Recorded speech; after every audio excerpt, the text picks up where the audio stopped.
like you wake up and you're like sweating. Do you have a ceiling fan? Yeah. Because that makes a huge difference. It does. But when the air, 81 degree air hitting you, yeah. It's like turning a fan on in the oven, right? Like, Still hot. yeah, it's just roasting me. It doesn't look good.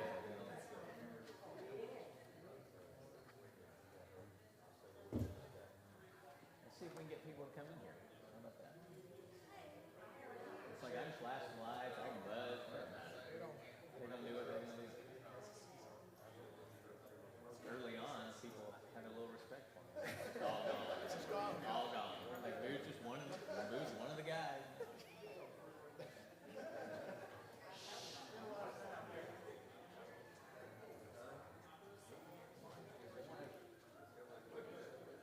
Does that seem awkward though?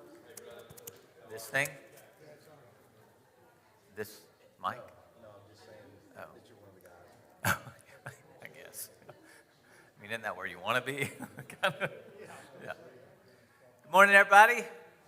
We're going to start class for everybody that's in here. Everybody that is outside in the foyer is now officially disfellowshipped from National Park Church. If you're not in here in the next 30 seconds, you have to come forward this morning and ask for prayers.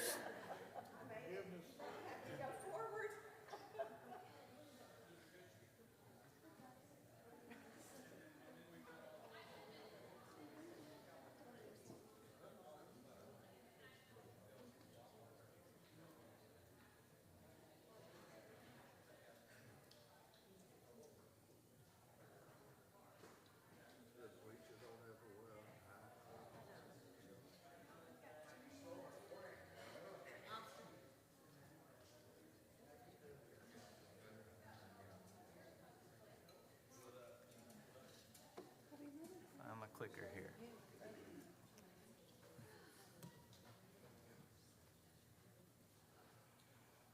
This mic keeps going from my mouth to my eyeball, and I don't know how to keep it down. All right, there we go. Well, good morning, everybody. I'm sure there are people still out there. I have no doubt about that. They'll wander in slowly as they can, but we're going to go ahead and get started. And I know we have some visitors today. Man, we're glad that you're with us. Happy Mother's Day to everyone. If your mom is doing well, if she's alive, call her today and tell her Happy Mother's Day. Just so thankful for all the moms in our life, stepmoms, grandmoms, fill-in moms, just everybody that plays that role in our lives is such a blessing to us. We've been going through this series. I know some of you haven't been with us, so I'll just kind of catch you up to speed. And we're calling it, well, This is Awkward. I always feel like I'm starting a game show, kind of like, is it cake? Every single time I start this class, but we're calling it, well, This is Awkward.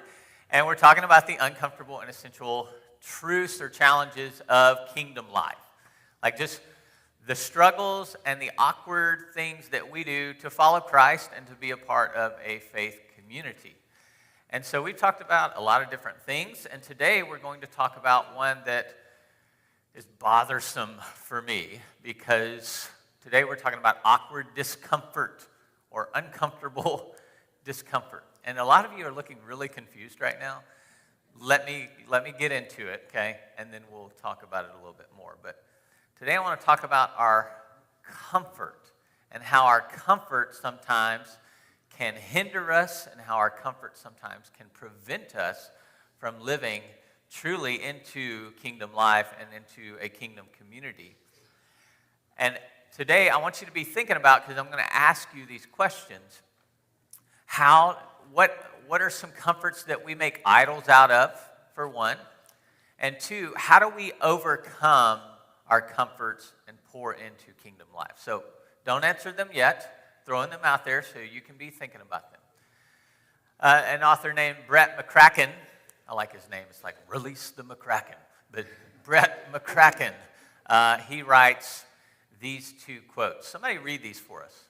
Just knock them both out.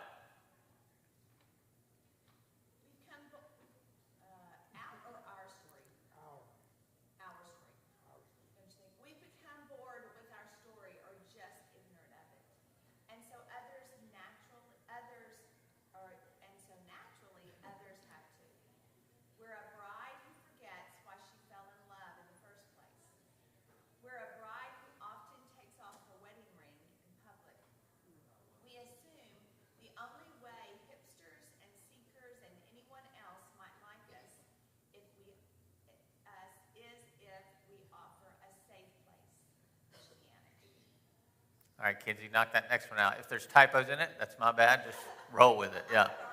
Yeah. Christianity with no teeth, no offensiveness, no cost, and no discomfort is not really Christianity at all. It attracts the masses to something vaguely moralistic and therapeutic, but mostly just affirms their eat whatever you want, eat whatever fruit you want, freedom, and status quo comfort.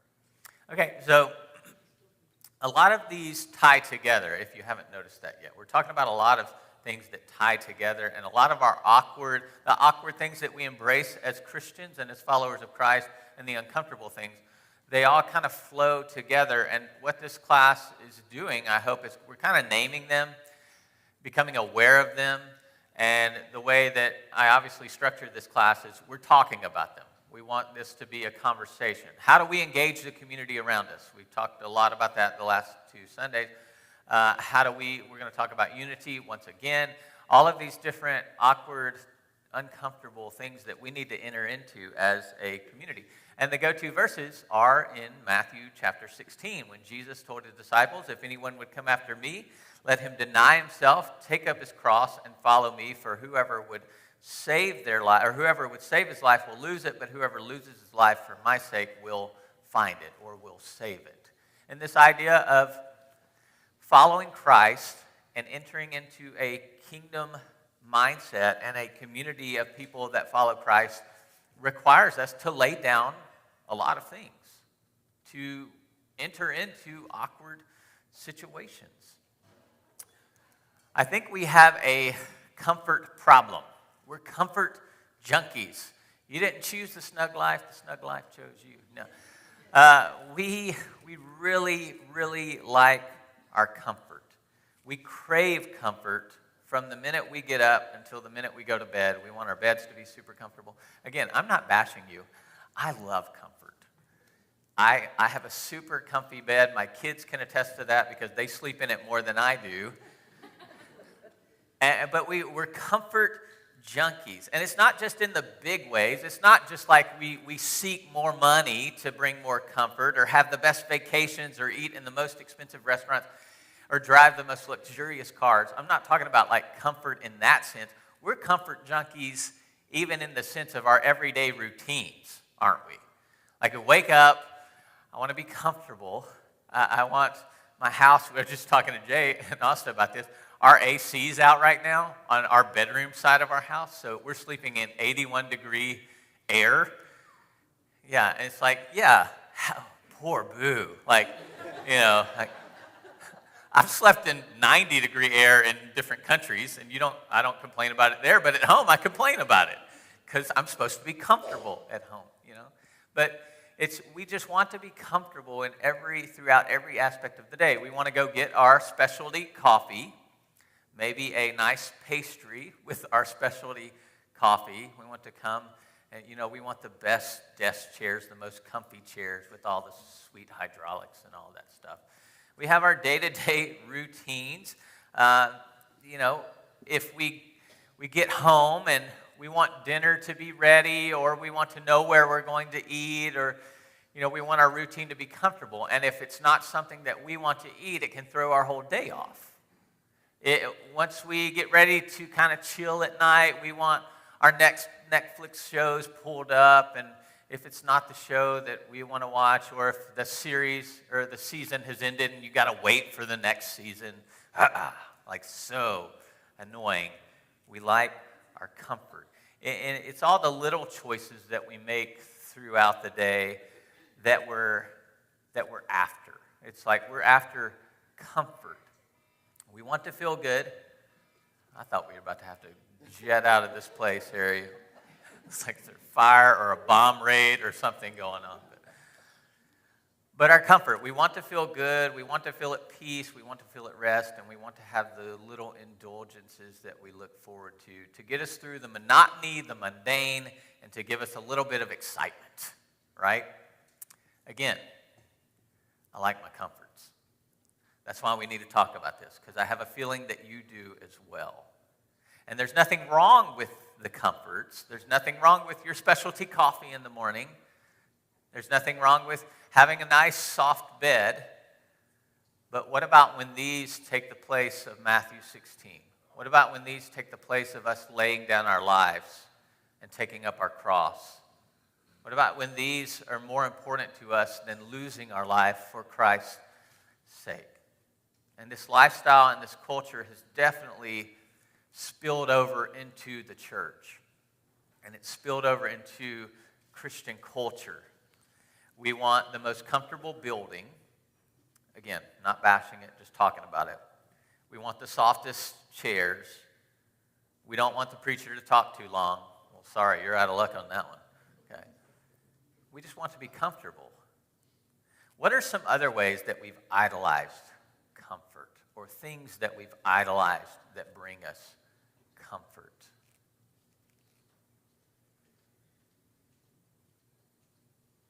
Bunch of guilty faces in here.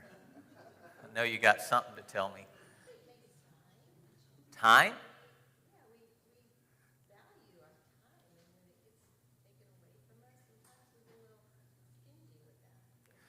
Yeah, I very much value my time, Dina. And when my kids delay my time, I get stingy with that. When it's taken away from me, when my time schedule is thrown off, maybe y'all are like this, but I have like a plan in my head every day, time to time, like a bracket for everything, you know.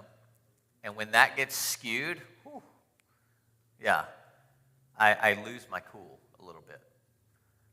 What else? It's kind of rude that you singled out Dina up there. Yeah, okay, when I found this, I was like, that does look like Dina. And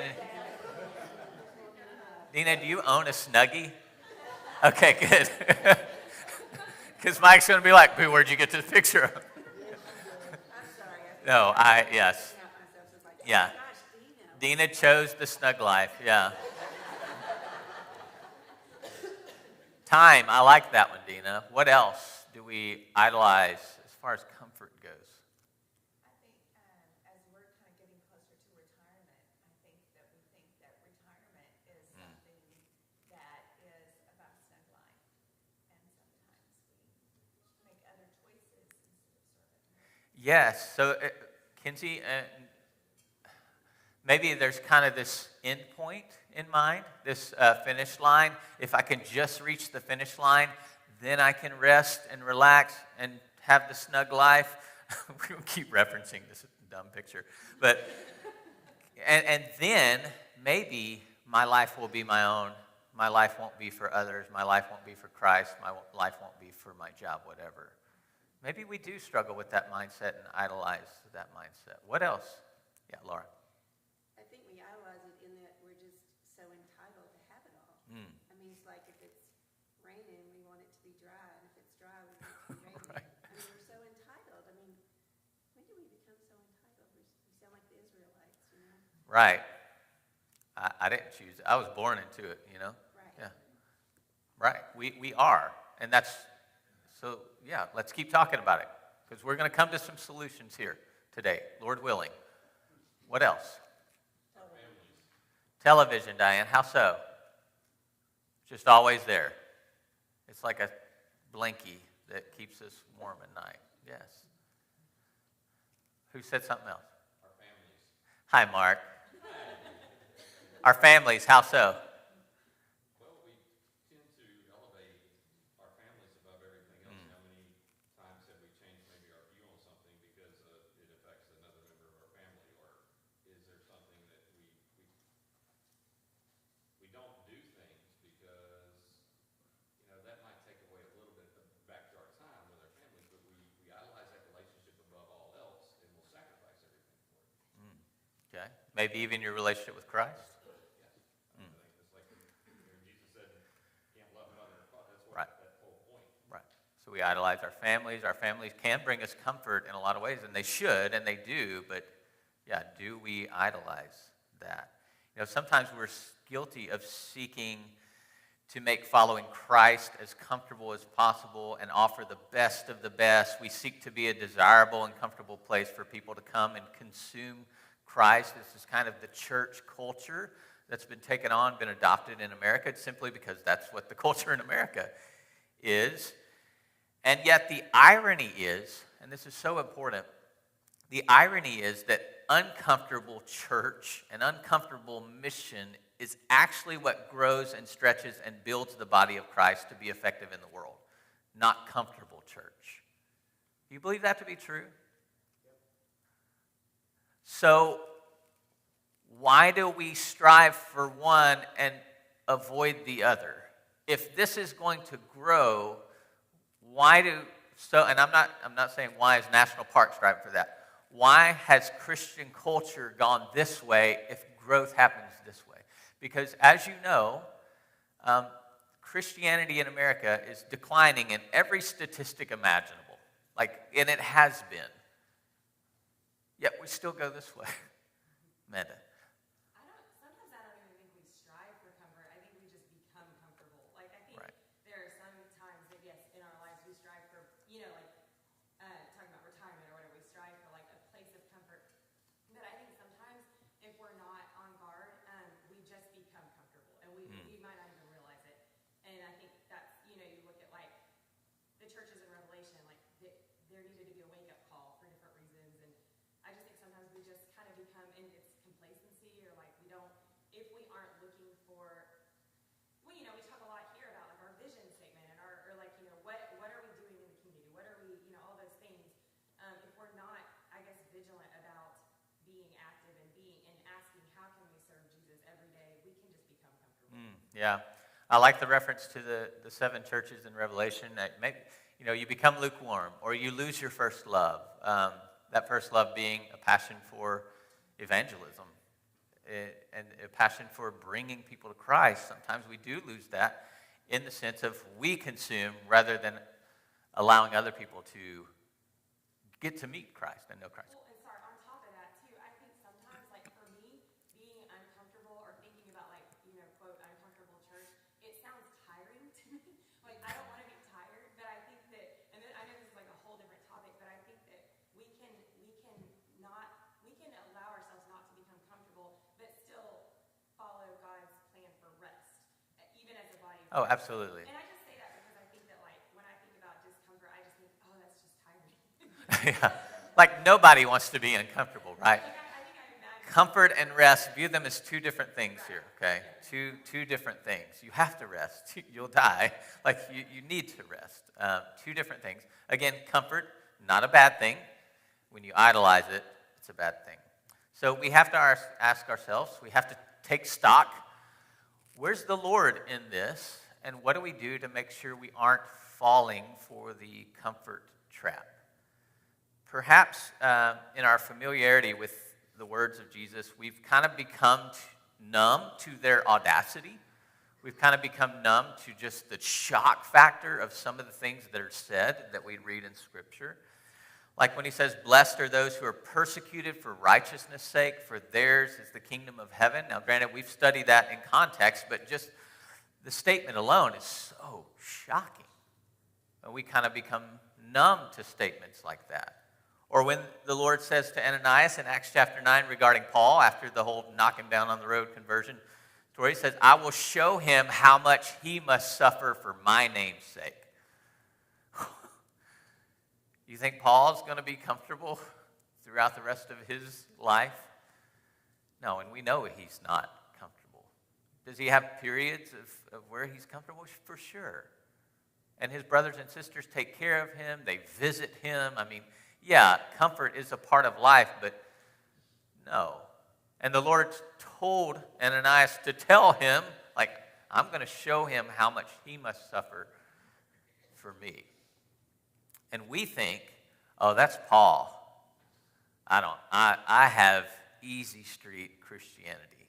I have cruise control Christianity. I have American Christianity. Paul, that was put on Paul. That's not my call. Yeah, Doug. Well, didn't Paul also, that's why he said in Corinthians about, I would rather you remain unmarried. Right. And widows, so you can do more for the Lord, but it's better to marry than sin. I think he saw the taking away of time and effort toward spreading the gospel as it concerned families. Not Yeah. even against it, but does that make sense? Right, yeah, and he's extremely blunt there and says you're concerned, a married man's concerns are for his wife, an unmarried man's are for the Lord. It's like, ouch, that hurts. You know, you don't know my wife. Yeah, no, but yes, and it's true, though. It's kind of like what Mark was saying. Our families can become idolized. We can idolize our spouses above the Lord, and we end up, you know, in a position where we're not suffering or putting ourselves in positions, awkward, uncomfortable positions, as much as we should. Or think about this one when Paul says to Timothy, be sober in all things, endure hardship, do the work of an evangelist, fulfill your ministry. We can become so fixated on the little pleasures of the world that our time with the Lord becomes dull or boring, or it sort of dulls our spiritual senses and our sensibilities, and we become numb to what we were created to do. We become numb to our work as evangelists within the body of Christ and within kingdom life. And so it's embracing and entering into this awkward discomfort. Mike, are you raising your hand? Yeah, going back to the first quotes and looking at this question, the second question here. You know, we look at the success of mega churches and their formula of really just being comfortable, and it goes back to some of those first quotes about what we become in Christianity, trying to be something for everyone. And you know, when we have in the church context, when we have discomfort, or any context really, there's a reaction to discomfort. We're going to react to that. And whether it's to change it or to act on it, we're going to react. So when we look at, you know, church, and do we avoid discomfort, we tend to fall in that avoidance because it's going to cause a reaction. It's going to cause us to do something. It's not going to be status quo. And it's not going to be in and out, and you know, it's going to change things. I still think there's a balance between discomfort and maybe chaos, but discomfort causes a reaction. Right. Absolutely. An interesting statistic that I literally just came across was, and I was showing Amanda this, that the larger, talking about mega churches, the larger churches get, the more their giving goes down on average.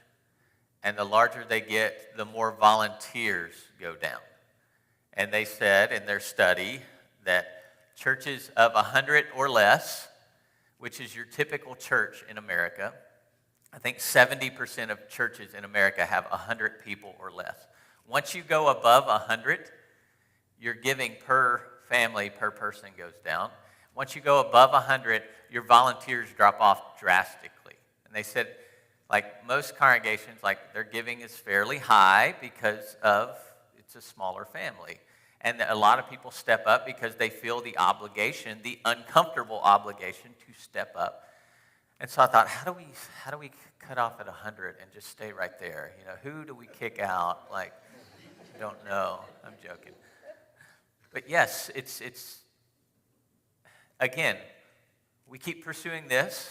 Why are we not pursuing this, Jay? Maybe it's me, but I think we're just undisciplined. You know, we can How just so? spend our time with our family, with the church. I mean, we all know we need to exercise, we need to pray, we need to read, but we watch Netflix and play with our phone. It's just, we in America are very spoiled, and we know that if we're disciplined, we can achieve a lot more, we can be more healthy, we can be a better person, but we take the path of least resistance. Okay, this is a great segue into what I want to talk about here, Jay, because you're spot on. And so when we think about the little comforts, the everyday comforts that we fixate on, that we kind of need, you know, to get through the day and to kind of wake us up to the mundane, how do we fix this? How do we remedy? And I'm talking about personally. I'm not talking about as a church as a whole. We've talked about some of these things leading up. Today, I want to talk about personally, how do you overcome the idols of comfort in your life? Jay makes a great point. We're not disciplined. What are some disciplines we can do ourselves to overcome these discomforts? Give me some. Amanda. My favorite discipline to talk about is hospitality, because I think it can be so uncomfortable, and Yes. it's a discipline, because you have to make plans, and you have to, I mean, just to be a hospitable person, to be someone who is available to others, and who, maybe opens your home to others, or is just available to be there for others, that has to be something you're disciplined about, because I think we are just naturally, can easily slip into habits of, I mean, really selfish. I mean, we're focused on ourselves, our own, like Mark said, our own families, and I think that maybe making a plan to reach out to people or whatever, I think hospitality is a great discipline, whether it's opening your home or just being open to people or, available to people.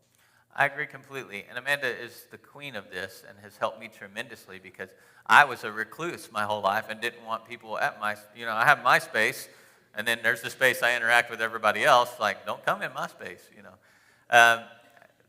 Freed Hardeman pulled me out of that.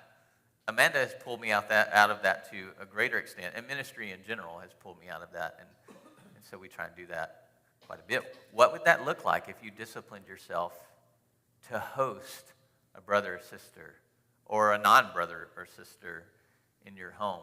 Who cares if your house is dirty? If you were to walk up into our house right now, you would be like, oh, no, that's how we think, but your house is just as bad, right?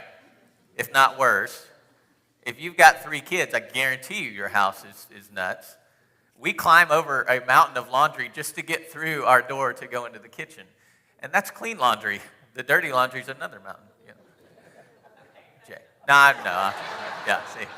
Now who's uncomfortable? Yeah. Jay. I'm just going to say practical discipline. It works for me, it may not for everybody, but if I do a list, it's amazing what I will accomplish. It's just kind of like if you have goals, then you can go toward those goals. But if I make a list, I'll do so much more that day than if I don't have a list. Yes, I agree. And I operate the same way. I operate off list every single day. It would be great to incorporate disciplines into that list, for sure. And especially in overcoming our comfort idols. So hospitality, what else? What are some disciplines you can do? Bridget, and then Eric. It kind of goes with hospitality, but building relationships, like intentionally, that's something that I know I struggle with. I mean, I have to, it's kind of like, your own space and your selfish time. If you have a relationship, or if you're building a relationship with someone, you have to give your time up in order to have those relationships. Right. That's one thing that we need to work on. Yeah, it's sacrificing time again, and personal time. Yes, absolutely. You know what? As far as like spending time with people and hospitality and all these things, I love it when people just like show up and it's unplanned. Like to me, I like that more than if it's like, oh, we're having so and so over and we got to clean and we're prepping and all that. That's all great and fine. I like it better when just like people just drive up in my driveway. At first, I'm suspicious and I might shoot at you. But after I realize you're cool, I'm like, yeah, so and so's here, and you're just there to hang out. I love that. I really want, when we moved here, I'm going way off track here, man. Keep me on track. But like we have a barn, and I was like, ooh, this is going to be the hangout barn in National Park. People just come hang out all the time. We'll shoot bows in the back. Kids can play, and we'll play football, and I'll have a refrigerator in there. My granddad had a refrigerator with old bottle Cokes in it, and I have a lot of great childhood memories from that fridge, but it wasn't grounded or something, so you paid a price every time you got a Coke. Okay, yeah, you grab a Coke, kick it shut. But anyways, what am I even talking about? Eric, go. I think we could be staying in the moment. I think a lot of the time when we get uncomfortable, we reach for the phone. Yes. We can scroll mindlessly on there, and then for other people, it just looks like we're doing something important. But it's more important, I think, to be in the moment, talk to whoever you're talking to, instead of retreating to do whatever on Instagram or whatever. I love that. Every time we're uncomfortable, we do this. And even at home, I'm so guilty of this. Downtime or time where I sit still, I pick my phone up. And I'm trying to discipline myself not to do that. These phones are killing us, by the way. And you talk about a comfort that we have begun to idolize. My goodness, that bad boy is a comfort. And it's not just social media. I mean, you do everything on that phone. Investments, banks, everything on that phone. You can follow it all. Email, I think I check my email 50 times a day because I don't like one email to be unread. And Amanda's phone gives me anxiety. She has 3,594 emails unread. Okay. Richie. It's because she's cleaning. She's cleaning because she's cleaning and I'm not, right? Yeah. Richie, what you got? Our times of stress or something's happening in our families, we tell our families and our friends and we say, I'll pray for you. And so we pray for them or they pray for us. And I guess my answer to your question is we need to listen to the Spirit because we want to do it our way. And God has that plan and that leadership that we don't listen to that. We always put it on the back burner and go, well, that was pretty good advice, but things will lead. They'll lead. The Spirit will lead you out of everything. And so if you listen to that, maybe it's getting into the Bible more. Maybe it's getting into another class. Maybe it's there's things that the Spirit will make you grow. So prayer obviously is one of those disciplines that, to me, and this book I'm reading through is helping me tremendously. I've posted it and whatnot. Some of you have bought it, and I hope you're enjoying it. But praying like monks, living like fools. One Tyler, the author, says that prayer, and this made me think of this, Richie, as you're talking. Prayer as a discipline is you sacrificing your time to be with your Father. So he's talking about how it's not so much about answers. It is, Father, you're important enough. I'm going to pause and be with you. My goodness, what a great discipline to overcome our comforts and the comforts that we idolize, just to show value to the Father in that sense. Explain sacrifice. Do what? Explain your word sacrifice. So your sacrifice, you are, instead of doing this, or instead of spending my time doing anything that I would rather be doing, enjoying some comfort, I'm sacrificing that time to spend with my Father. And what's amazing about it, and the way he talks about this, and I've found this to be true in my life, is you actually come to desire that time with your Father more than you desire any other comfort. And I'm not there yet. I'm trying to get there to where you long for that time with your Father. So, And two, I think we need to remember it's also a mindset. Like, yes. we think scrolling through Facebook is relieving us, or we think that watching TV and chilling out for a moment is relieving us, but it's really Stressful. stressful. Yes.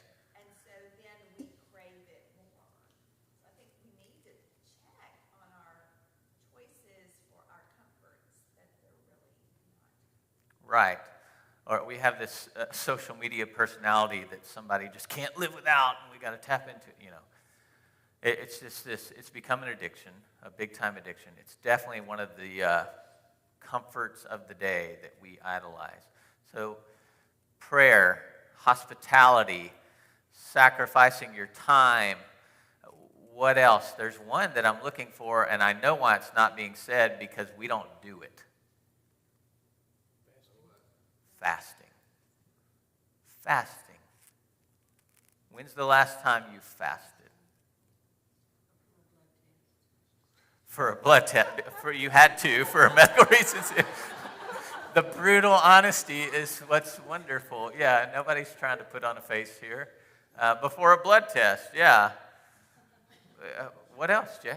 Whenever there's some traumatic thing in my life, I think it's awesome. And it doesn't have to be go without food for 4 days, which I've done that too, but it can be I'm doing without Coke or whatever it is, something you enjoy. You do without it for a period of time, and every time you want that, then you remember why you're praying. Right. I mean, it's huge. I think it's awesome. Right. We see so many biblical figures and people throughout the narrative of the Bible fasting and praying hand in hand. But fasting, I mean, Jesus was a regular faster. Why do we not practice this discipline more often? I love what Wesley Duell says about it. He says, fasting in the biblical sense is choosing not to partake of food because your spiritual hunger is so deep, your determination in intercession so intense, or your spiritual warfare so demanding that you have temporarily set aside even fleshly needs to give yourself to prayer and meditation. Doug? I also think fasting is more than just not food. Oh, I agree. Yeah. Yeah. Like what? So tell me, what else is fasting? Fasting from using your phone, fasting from doing an activity that's not productive for the work. Right. And keeping yourself in a prayerful mood and not doing whatever this activity was. If it's food, but it's making you concentrate on the things that you ought to be doing. Yeah, people today obviously fast from a lot of things other than food. Phone, social media, TV, yeah, a lot of electronics and entertainment kinds of things. And fasting can be, broad, but what I like about fasting from food is it creates that physical ache and that physical longing. And it's that reminder that you are dependent upon your Father for everything. Your daily needs, your daily comfort, all good things come from Him, and it's a reminder of that. And so you put yourself through torture, in a sense, to draw nearer to your Father. And you're breaking yourself from these comforts that have become your idols. And so this regular routine or this discipline of fasting, listen to what David Mathis says here. He says, fasting, like the gospel, isn't for the self-sufficient and for those who feel they have it all together. It's for the poor in spirit. It's for those who mourn, for the meek, for those who hunger and thirst for righteousness. In other words, fasting is for Christians. It's a desperate measure for desperate times among those who know themselves desperate for God.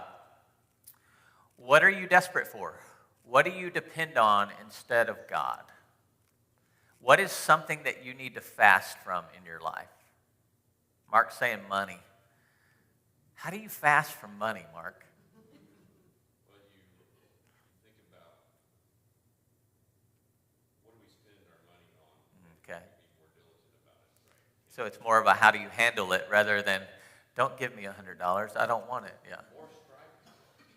Or striving for it. Okay. You're striving for it, so your motivation is to get more money or to more success, more of this, more of that, and sometimes less is what we need. And maybe we don't listen to the Spirit because the Spirit is telling us to do something we're uncomfortable with and saying, okay, you don't need to do this because you need to learn how to live without those things.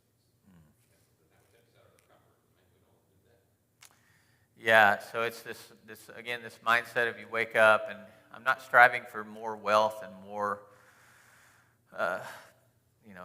power today. I'm striving for more God today.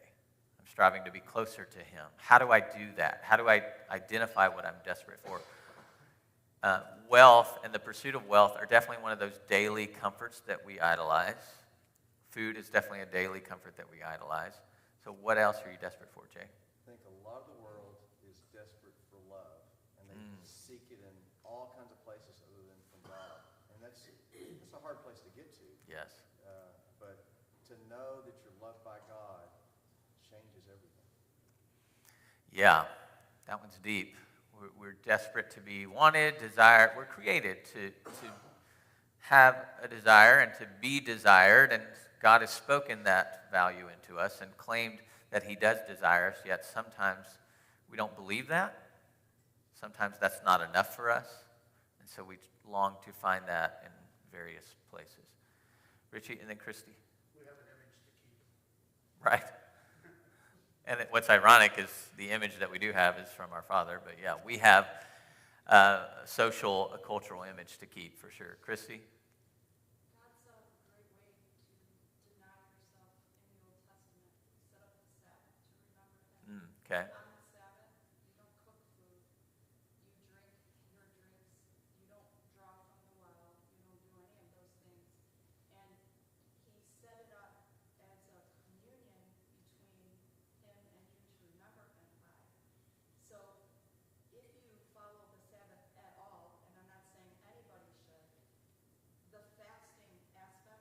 Yes. in with it. That's a great reminder. The Sabbath is so beautiful. And if you remember our Genesis study, everything points to the Sabbath. I think the Sabbath is a great discipline, even for Christians. I think, this rhythm of 7, this rest of 7, the year of Jubilee, all these beautiful different rests throughout the Old Testament. And now, what do we do every week? To where we pause and we rest and we commune. And it's a reminder. It's a reminder that He is the giver of good gifts, that He is with us, that we can just let go of our idols. So many different things. I think I put a list up here. Yeah, so friends, social media, smartphone, coffee, that's hard, gardening, traveling, exercising, internet surfing, food. You may think, like, Boo, why did you put gardening on there? Because gardening can eat up a ton of your time, in my experience. Right, James? Well, yes, but what about sleep? Sleep. Oh, interesting. Elaborate. Well, sometimes you're too tired to go to church, but you come anyway. Well, if you stay home, your God is asleep, right? So you're idolizing sleep. You sleep more than, it's hard to get up sometimes to come here Sunday. Right, so you're idolizing that rest and that comfort more so than the awkward, the importance of being in a community. It can become an idol, absolutely, for sure. So I want to go back to fasting, because this is the one that I think that we neglect. Fasting, more than any other discipline, reveals the things that control us, the things we use to cover up what is inside of us. Why don't we fast? I mean, we have so many examples of it in the New Testament. Why don't we fast? Jay fasts. Most of us don't fast. We probably have fasted. We fast before blood tests. We fast before whatever.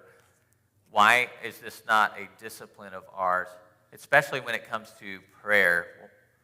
Why, Amanda? Most of us have something every day that is important enough that we have to be at our best to be able to function. Okay. Fasting. And so I can't be, starving in a day and still be present in this, meeting for my job or taking care of my kid or whatever, which I think answers the question, what things control us. But I think a lot of times we think, or I've thought so many times, because I had a regular discipline of fasting in college, but I've been really busy since then.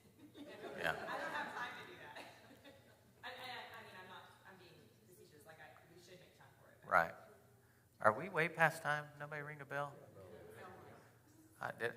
Okay, I'm losing my hearing. I think we simply don't fast in church and the fellowship because it's not historically in the Church of Christ tradition.